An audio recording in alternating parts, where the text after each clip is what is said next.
Now at 10 and streaming on crossroadstoday.com, the mayor of Seadrift responds to a lawsuit over a harbor lease dispute. Plus, Governor Abbott signs a bill moving UHV into the Texas A&M system, what the government says this move means for students and the region's future. Plus, the stray dog problem is improving, but animal control still stays busy. We had a stormy late afternoon, but all that's gone. In fact, it's all collapsed as it was moving south through our area. Tomorrow, we're going to see another round of afternoon thunder showers. We'll also take a look at what you can expect for the weekend and out of the tropics, all that coming up. And tonight we had multiple volleyball tournaments happening all across the Crossroads. We'll highlight some of the top performers later on in sports. You're watching 25 News Now at 10. Good evening and thank you for joining us. I'm Shauna Curry. Don Brubaker is on assignment. The mayor of Seadrift is responding to a lawsuit from a local business owner over a lease near the harbor. Mayor Lori Thomas says the city plans to defend itself against what she calls baseless claims. She notes the incident happened years before she took office this May, and the same goes for the city secretary, who's only been on the job a few weeks. The plaintiff, Randall Kane, says the city skipped his turn for the lease because of political pressure.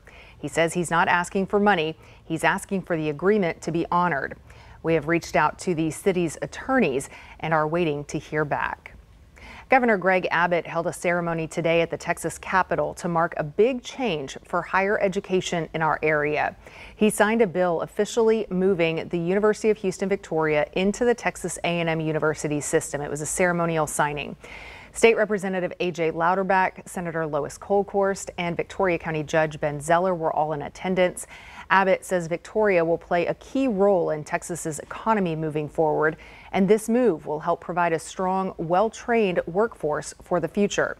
The campus will now be known as Texas A&M University Victoria, making it the 12th university in the Texas A&M system. Catherine Kathy Trout Collins went missing April 1st, 1981, never returning to her parked car in front of the former Shellfish restaurant on Highway 35. You can read this full article by coming to crossroadstoday.com. A loose dog issue is an ongoing challenge here in the Crossroads. Any dog that is not on a leash or behind a fence is considered a stray animal. Victoria County Animal Services Director Mark Sloat says the number of loose dogs has gone down, but still causes a problem in the Crossroads. Sloat says when he's notified of an animal becoming a stray, he patrols the area for 5 days. He says he wants to find strays as quickly as possible.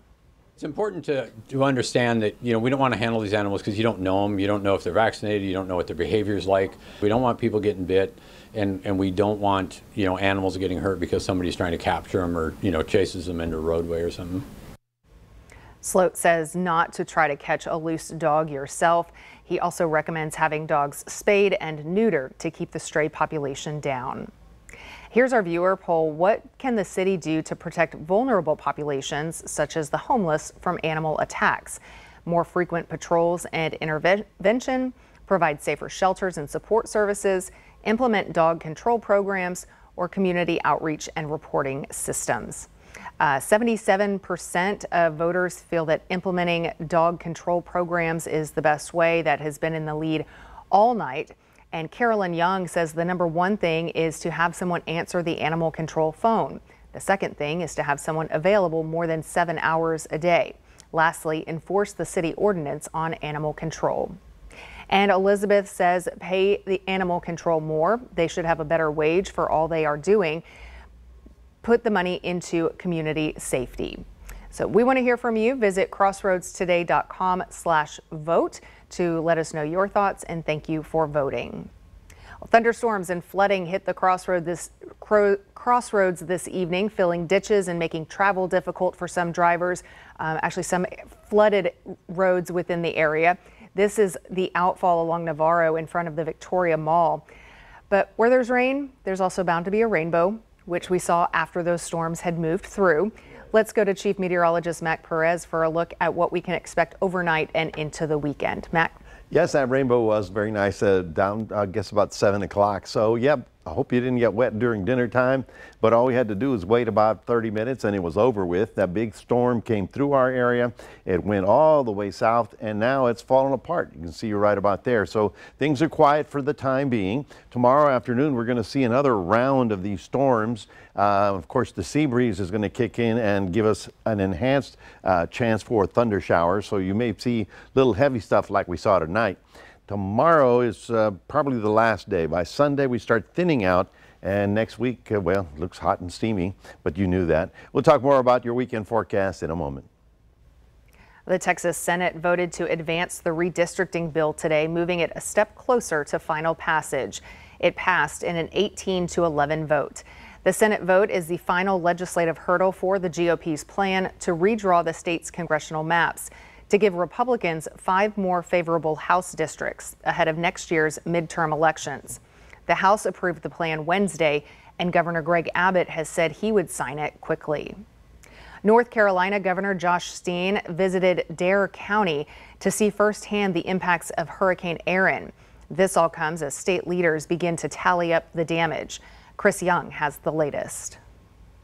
Here at Dare County, this is not our first rodeo. During his brief stay in Dare County, Governor Josh Stein spoke on the conditions he saw. As we were down in Hatteras, we saw some businesses that took it on the chin. Some homeowners experienced real damage to their property.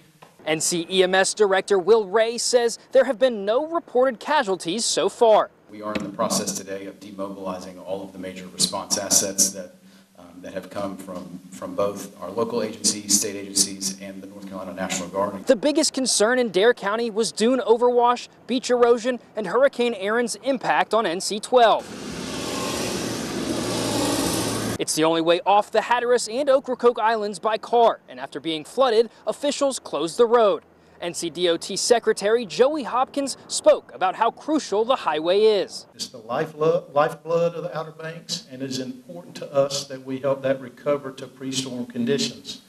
We will continue to work on that until it's done. Governor Stein is on the same page as Secretary Hopkins, with his focus also on the highway. And what's incredible about the DOT and their hard-working crews is they were on the highway before the storm. They were on the highway during the storm, and they are on the highway right now. In Southern California, the parents of a 7-month-old have been arrested on suspicion of murder. The couple was taken into custody just days after the mother claimed her baby was kidnapped. She told police she was attacked and knocked out in a parking lot, but investigators say her story didn't add up. Detectives have searched the family's home and seized the father's car, but so far there is no sign of the baby. The father, who has a prior child cruelty conviction, is cooperating with police. At least 5 people dead and dozens more injured after a tour bus carrying about 50 passengers crashed in upstate New York. It happened as the bus was headed back to New York City from Niagara Falls. Sherelle Hubbard has details. This was the scene Friday afternoon along Interstate 90 east of Buffalo. Several people had to be transported by helicopter after the tour bus they were on left the road and overturned. We have a tour bus with 52 passengers, mostly foreign speaking. We have people ejected and people possibly under the bus at this point. Police say the bus lost control for, quote, unknown reasons, crashed into a ditch and rolled over. Obviously, this bus was going full speed. It did not hit any other vehicle. It basically lost control from the median. The bus did roll. There were multiple ejections. There are multiple people trapped, and there's multiple fatalities. A spokesperson for one hospital say they have received more than a dozen patients. We have some folks that have some head injuries. We have some folks that have some extremity fractures. 2 patients from the operating room right now, one with internal injuries that are being managed and one with a severe extremity injury. And then we have several folks still getting evaluated of lesser complexity still in the emergency department. It's a full-size tour bus. Heavy amount of damage. It did roll. Most people, I'm assuming, on the bus did not have a seatbelt on. That is the reason why we have so many ejected people on this bus. I'm Sherelle Hubbard reporting. A state police spokesperson said translators were brought to the scene to help police in the investigation, as most of the passengers were Indian, Chinese, or Filipino. This evening, rescue efforts were ongoing for the passengers who remained trapped. The driver is reportedly alive and well and working with authorities. An explosion at a lubrication plant rocked the small town of Roseland, Louisiana earlier today. This is drone footage of the fire caused by the explosion at Smitty's supply plant. There have been no reported injuries, but emergency evacuations are in place near the site. Residents have been asked to stay away from the area until further notice, along with the closure of a major roadway. 25 News Now anchor Don Brubaker is wrapping up his holiday vacations tour to the Rockies. Don was in Afton, Idaho this morning, where the world-famous Afton Elkhorn Arch is located. It contains more than 3,000 elk antlers. It's 75 feet wide, 18 feet above 4 lanes of Highway 89 in downtown Afton. There's a look at it there. Thursday evening, Don visited the Grand Teton National Park for amazing views of shimmering lakes, rolling meadows, and soaring mountain ranges with snow-capped peaks. Snow in August? Yep. Don and his touring group watched for elk, bison, foxes, and moose and bald eagles as they ventured through the park. They visited the Chapel of the Transfiguration, a rusted log chapel with a 100-year-old history and picture-perfect distance of Grand Teton. In Jackson, Wyoming, they enjoyed a covered wagon ride in Cache Creek Canyon with tasty barbecue and music and songs of the Old West. So it sounds like he's having a great time out there. Remember to subscribe to our YouTube channel, Crossroads Today. Hit the like button and click the notification bell. Stay with us. Coming up on 25 News Now at 10. A federal judge stops part of the Trump administration's latest health care plan, how the ruling could impact millions of Americans. Plus, doctors push back against changing COVID guidance, why a major medical group still recommends vaccines for pregnant women.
The cost of imported furniture may soon go up even more. President Trump announced in a social media post his administration will launch an investigation into imported furniture. He says the investigation will take about 50 days. Once it's complete, he says he will impose a tariff on imported furniture. He said the rate has yet to be determined. He wrote the move would bring the furniture business back to the U.S. Furniture prices have gone up in recent months due to the sweeping global tariffs he imposed earlier this year.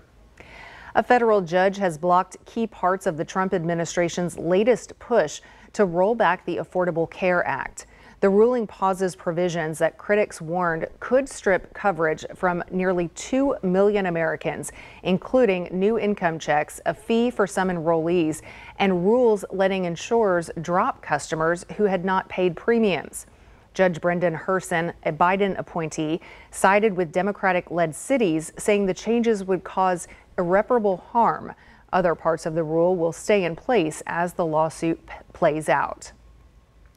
The American College of Obstetricians and Gynecologists is breaking from the current CDC guidance on COVID-19 vaccines. The Medical Association says it continues to recommend the use of updated COVID-19 vaccines for pregnant and lactating women. The OBGYN group included multiple references in its advisory, emphasizing the safety and efficacy of the vaccine during pregnancy. This comes after the CDC announced in May that it would no longer recommend the COVID-19 vaccine for pregnant women and healthy children. Earlier this week, the American Academy of Pediatrics also reaffirmed their support for COVID-19 vaccines. The latest health inspections are in from the Victoria County Public Health Department. This covers August 14th through the 20th. Only one restaurant scored above 15 demerits. Estella's Mexican restaurant in Ganado racked up 28. Violations included improper cold holding, raw meat stored above ready-to-eat foods, missing food handler certifications, and unsanitary conditions like dirty shelves, grease buildup, and peeling paint. There were several eateries that earned perfect scores with 0 violations, including Raising Cane's in Victoria, Venetia's Bar and Grill in Port Lavaca, and Grumpy's in Victoria. A new study finds childhood obesity rose during the pandemic. With more, here's ABC's Olivia Rubin. A new study published in the Annals of Internal Medicine found that childhood obesity rates during the pandemic rose, especially for Black children and teens. The study examined rates of obesity in over 17,000 kids and teenagers from 2011 to 2023. Obesity was defined as a BMI at or above the 95th percentile for age and gender. Childhood obesity rates increased from 20.3% to 22%. This was particularly notable in Black youths, with a sharp rise in obesity during the pandemic from 22.4% to 35.8%. Researchers stated it's likely related to pandemic school closures, increased screen time, sleep disruptions, and a poorer quality in diet, among other factors.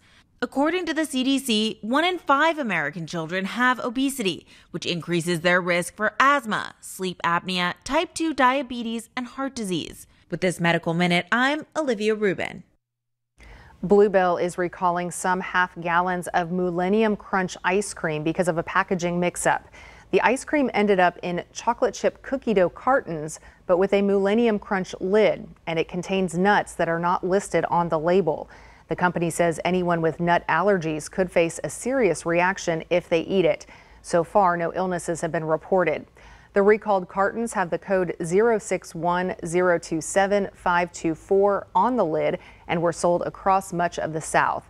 If you bought one, Bluebell says that you can return it to the store for a full refund. Well, good evening, everybody. It's 77 degrees out there, nice and quiet after a rather rough, busy afternoon, lunchtime, at dinner time at least. 94 was our official high today. We had 400s late this evening out at the airport, but I'm sure some of you got a little bit more than that. It was coming down hard in some spots, had a little bit of flooding. We'll talk more about what to expect for the weekend, and we'll take a look at the tropics in a moment.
Well, good evening, everyone. Yes, we had some storms that really kicked up right late in the afternoon, just in time for dinner, right about there. Of course, these were actually triggered to the north of us. As you can see, there's this little frontal system up there. That's going to erode away tomorrow, but today it was the focusing mechanism for some storms, and then they started dropping southward through the afternoon. That's why they finally wound up here. That activity should be again tomorrow, and then go away by the time we get to Sunday. And then next week looks just plain old hot and steamy. I'll tell you why.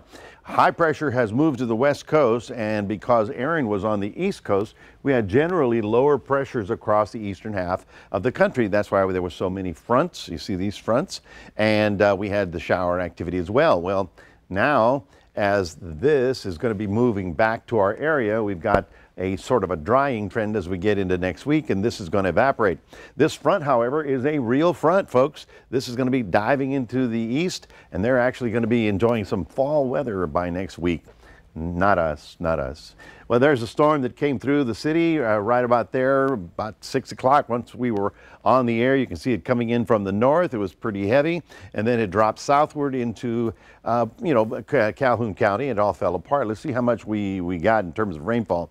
Well, the green is less than ½ an inch. The blue is ½ an inch to 1 inch. So a couple of spots that got more than an inch of rain. That would include, I guess, northern portions of Victoria, out there toward, Cologne, as a matter of fact, and, well, I'm sure it included Raisin. And then there was Bloomington that's got a pretty heavy dump. But by far, down toward Port Lavaca and in the Palacios area, they got the most of the rain today. Well, let's take a look. You see this little line here? That was the path of Erin.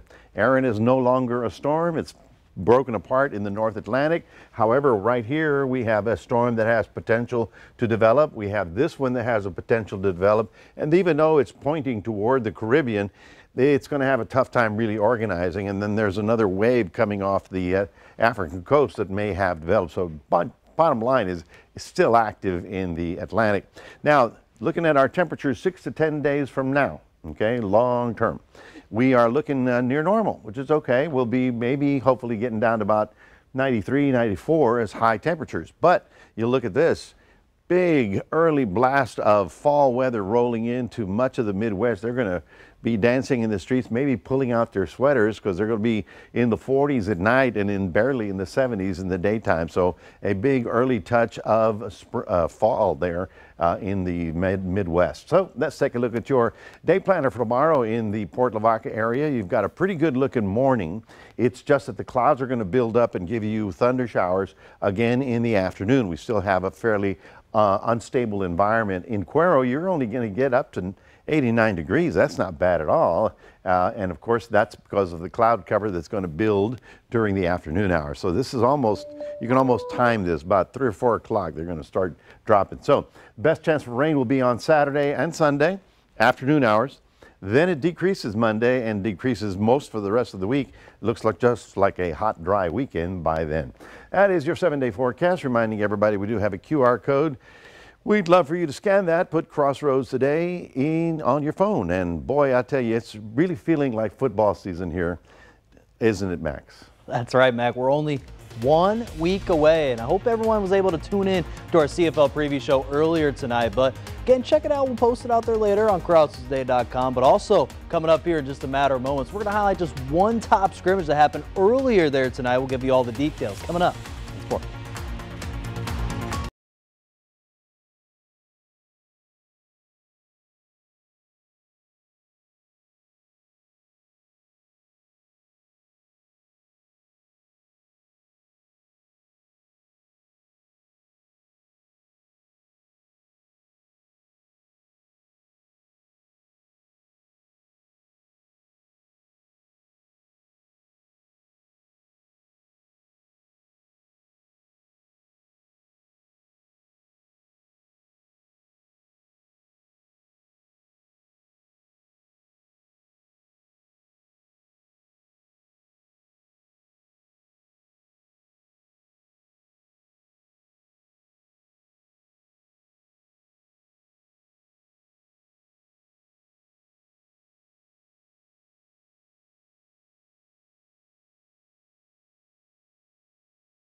This week we have our second full volleyball tournament action here in the Crossroads, and we're getting out there in Tidehaven where the Tigerettes hosted their Calhoun, Bay City, and multiple other teams. And Tigerettes, they got some big time win earlier today against some of those teams, especially against Palestine, as you see there from the highlights there shown there below. But also keep an eye, they're going to be in the gold bracket there tomorrow afternoon, and we'll give you more of those full score updates there for 25 News Now weekends at 10 p.m. with weekend sports anchors Ray Robinson. Over to another top volleyball tournament as well there this weekend and from today, where Victoria East, Goliad, and other teams competed out there, including Hallettsville. That was out there in the Floresville tournament in the JAG Classic. You again had a lot of teams. East lost in straight 2 sets. The Tigerettes 25-7, 25-11. Lily Rather had 4 kills, and Addison Temple had 8 digs. And for Goliad, they also got big production from Addison Yendry and Isabel Sanchez, and we'll see how all these teams do going into bracket play tomorrow afternoon. Over to Schulenburg, where we had Shiner, Victoria St. Joseph, Hallettsville, Sacred Heart, and Edna compete here in this tournament. For the Lady Comanches, they went 2-1 overall in wins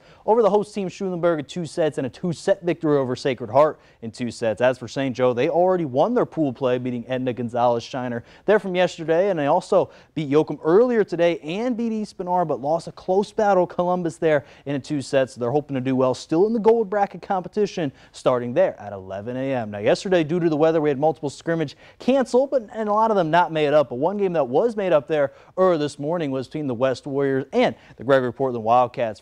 This time it was at Gregory Portland at 8:30 a.m. So during this live half-court of the scrimmage, though, West would win it there 21-19, and Cale Francis and Colton Gray both would get fumble recoveries. And then on the offensive side, Nolan Boyce looks like to be the projected starting quarterback going into that week 1 in their home open against Lockhart. They threw for 3 touchdowns, and star wide receiver Tristan Bernard had 2 receiving touchdowns, and Jaron Swanson had 1 receiving touchdown, as they're going to be on the road there to start up there against Lockhart before they're back at home in that East and West rivalry on September 5th. And then over to the Tidehaven, but on the football field, where they announced for their home opener next Friday night versus Splashes Sharks. So they're going to introduce a brand new air raid siren. So keep that up for the kind of the fans going there football Friday nights. But also they're going to bring back in 2 fighter pods to introduce this, and Frank Trojak and Mark Lister will be the honorary captains for the game to introduce this new air raid siren. But also they're going to bring in a new alum in Rudy Perez. He's going to perform the national anthem as well. They're going to honor Alex Galvan, Gary Lara, George Woods, and Rick Galvan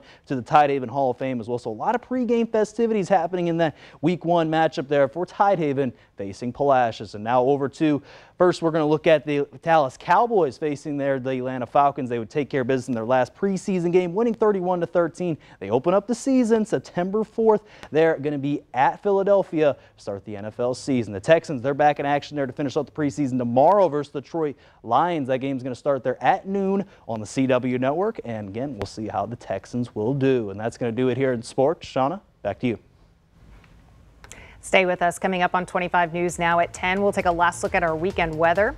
Plus surf, sand, and some 4-legged athletes. How these talented dogs are making waves in a competition with serious bragging rights.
Take a look. In Zimbabwe, 4 orphaned baby elephants are being bottle fed at a local sanctuary, grabbing onto the bottles with their trunks before heading out to graze and play. Wow.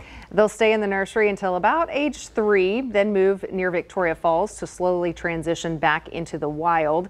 The Wild is Life program started in 2014 and has helped more than 50 orphaned elephants, many rescued from human-wildlife conflict. Most eventually find their place in wild herds, roaming free. How do they know how to hold a bottle? Bottles. But how do they know how to hold a bottle? It's I like, don't know. There might as well be a milk jug. Well, a Tulsa woman found love in the most unexpected place, a temporary housing rental. Carissa rented a room through Furnished Finder, not realizing it was her future husband Andrew's childhood bedroom. At first, there were no sparks when the two met until months later when they bumped into each other at a concert and ended up talking into the early morning. Fast forward, they just tied the knot in a Star Wars themed wedding. And Carissa never moved out of his parents' house. So when they return from their honeymoon, then he is going to help her move out, move into his room again, of course, where he lives, this time as his wife. So how ironic is that? I mean, yeah. they're going to live together at his parents' house. No, where he lives. She's moving out of his parents' house. Okay. They were renting out his bedroom. And that's how they met. That's how, Hey, nowadays, that's how it works. You never know. Fate is fate. Love strikes. Anyway, folks, have a great weekend. There will be more afternoon thunder showers on Saturday and Sunday, and then it decreases for next week. So enjoy the clouds and the rain if we get it, because it won't last very long, and it'll help knock the temperature down out of the upper 90s. All right, well, Surf's Up. More than 25 dogs joined their owners for the Ocean Fest Surfer competition in Hawaii. The lighthearted but fierce competition is part of the week-long Ocean Fest, and the winner wins a year's supply of canes. How about that? Have a great week.